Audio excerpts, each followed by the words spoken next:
यंत्रणा या माध्यमातून आपल्या वारकऱ्यांच्या सेवेला या ठिकाणी निवासी व्यवस्था केलेली आहे। याबद्दल सर्वांनी टाळ्या वाजवून त्यांचा धन्यवाद करा।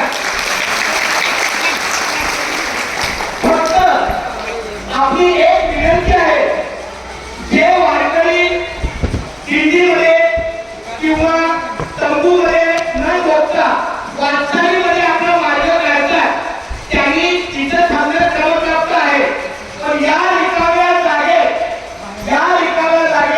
120 नंबर दिंडी असते, रोहिदास 24 नंबर दिंडी असते मुंबईची, आणि आजूबाजूच्या 2-4 दिंड्या या जागेच्या परिसरात असतात। मग आता जेव्हा आपल्या गाड्या तिथे लागल्या, आपले तंबू कुठे असतात हा मोठा प्रश्न तिथे असणाऱ्या 4, 5, 6 दिंड्यांच्या सगळ्या व्यवस्थेला पडलेला आहे। पण आपली एकच विनंती आहे, तिथे जे झोपलेले वारकरी आहेत त्यांनी कृपया थोडी जागा सरकून हे इथे दिंड्यांच्या गाड्या लागलेल्या आहेत त्या वारकऱ्याला सुद्धा इथं झोपता आलं पाहिजे की नाही? 100% आलं पाहिजे। कारण जर तंबूला जागा नाही तर त्या वारकऱ्याने उदाहरणार्थ माझी मुंबई ते पंढरपूर दिंडी आहे, 105 वारकरी आहेत आणि 7 तंबू असतात। तर तंबूला जागाच नाही तर वारकरी झोपणार कुठे?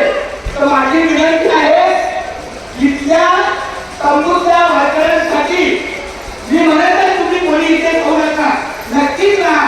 हा खेळ नाही ऐकल्याचा, म्हणून वेळ बघूया आपल्या सर्वांच्या सहकार्याने हे वक्तव्य शासनाने उभं केल्याचे आपल्या सहकार्याने।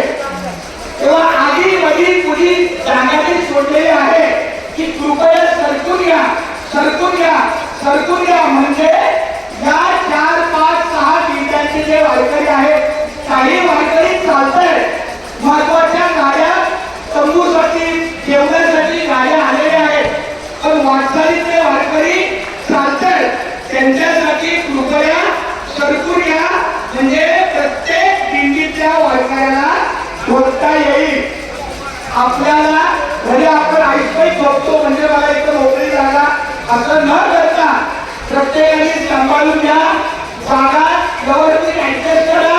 म्हणजे एकही वारकरी, पावसाचे दिवस आहेत, पाऊस पडला नाही तर खूप चांगलं आहे, पण पडला तर बाकीच्या वारकरी जायचं कुठं, झोपायचं कुठं?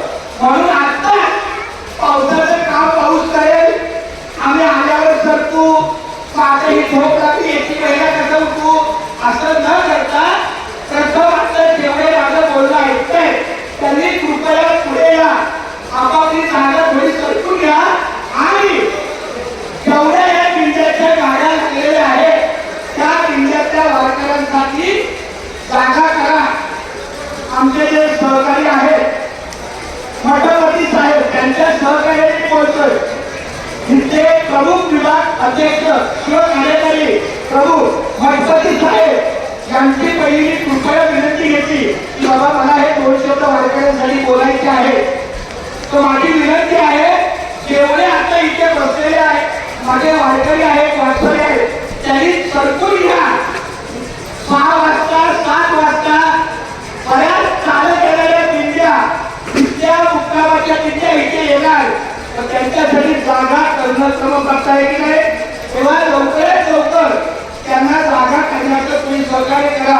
आमच्या तोलपरी माऊलीला जाहिरात दिलेली आहे, त्यांना दिंडीची जाहिरात मठपती साहेब जे आहेत आणि त्यांचे प्रमुख त्यांच्याकडे आपल्या दिंडीची मुंबई ते पंढरपूर पायी श्री संत रोहिदास दिंडी क्रमांक 24 त्या दिंडीची गाडी समोर लागलेली आहे, त्या गाडीची पडदी पिवळ्या रंगाची आहे। हा खेळ नाही ऐकल्याचा, म्हणून वेळ लावूया अशा पद्धतीचं सहकार्य केलं तर आपल्याला पंढरीचा मार्ग अतिशय सोप्या पद्धतीने जाईल। भांडण चर्चा न करता, आरेरावी न करता, मक्तेदारी न करता, माझी जागा माझं हे अशा प्रकारची भूमिका न घेता प्रत्येकाने जागा व्यवस्थित सरकून घ्या। म्हणजे विशेषतः तुम्ही इथे सरकला म्हणजे